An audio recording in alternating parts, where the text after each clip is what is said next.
Do you miss heartwarming coming-of-age stories? Do you miss when Iron Man comics actually gave Tony Stark a proper character arc and not him play second fiddle to basically everyone else in his own damn books? Pepperidge Farm fucking remembers. I bring you Goodyng the Polymath, Mike Baron, Will Conrad.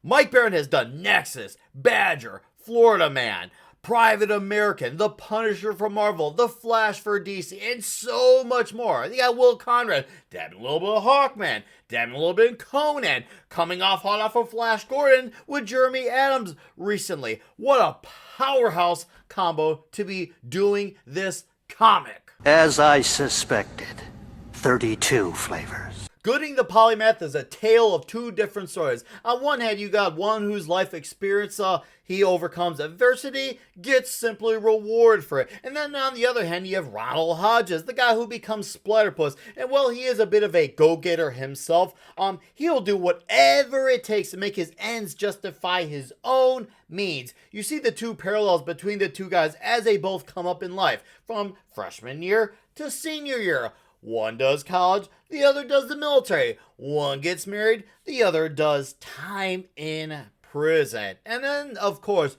both men have big major breakthroughs that change the course of their lives forever, which will basically set up the inevitable meeting between the two as they once met and crossed paths in high school and had some notable history together. And then, of course, you have the storytelling contrast here. It's really elegant in its delivery. It's like, oh, wow, okay. This is actually a really good flow of it. Some people might complain about how it goes a little too fast. I personally have no issue with it, but that's just me on that. You feel like you live vicariously through both characters as you go through their trials and tribulations. See what they overcame, see what they failed in. It's really well told character development arcs. I mean, basic storytelling 101. Goodyng, seriously, this guy is he's a forward thinker. He's an Iron Man, Tony Stark, thinking about the future, always want to, be brilliant with his mindset. He's also someone who really, really emphasizes the need to be as self-made of a man as possible, having as much independence, less outside involvement as possible, while still wanting to give back to not only those whom he holds dear, but also to the city around him, because he still wants to help the people with the little things like putting out a fire. And they got Ronald Hodges, and man, Ronald Hodges, dude, this guy, he's cold in his manners and he's deadly in his delivery. Every opportunity he has to, turn his life around, he basically just causes his own undoing. And I'm just like, dude, man, some guys, they're just meant to be bad. And well, Ronald Hodges is one of them. And then you got Will Conrad's art. Will Conrad's art is freaking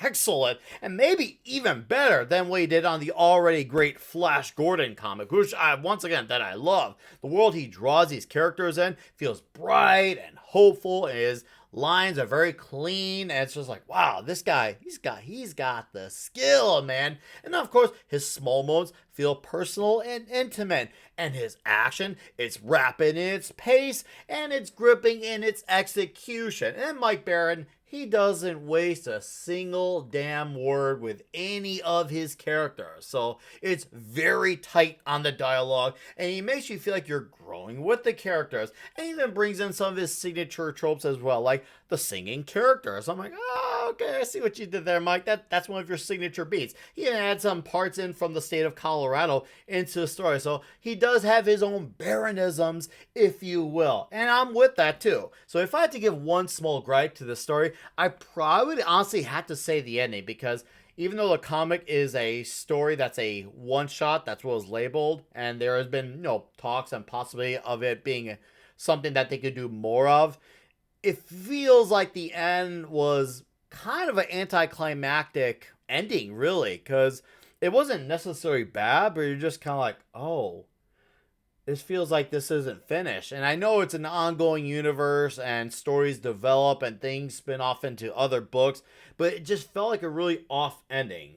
So it wasn't like, something like Iron Man 3, the Mandarin reveal, but I'm just like, I'm not too sure about that. I don't hate it, but I'm not too wild about that. But, that's what you get when you come off a whole comic where it's a high on top of a high on top of another high. So it is what it is, and You can't be pleased with every single damn thing on the planet. That said, though, the comic does once again feel like it's setting the stage for other things like the rivalry, and of course, expanding the world of Flores Park, Shadow Valley, and Colorado. Now you can add to this universe as well. So I'd say Goodyng the Polymath rocks in a good 8.1 out of 10 because this comic book, once again, it tells a really good story. It has still really good art, even though I have my problems with the ending. Some people once again mentioned the rushing of the coming up in the world. I disagree with that, but whatever.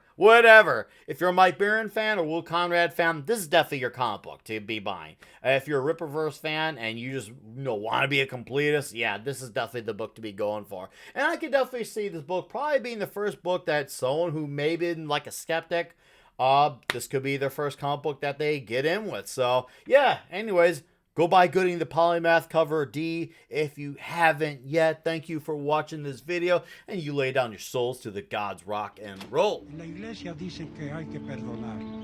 Forgiveness is between them and God. It's my job to arrange the meeting.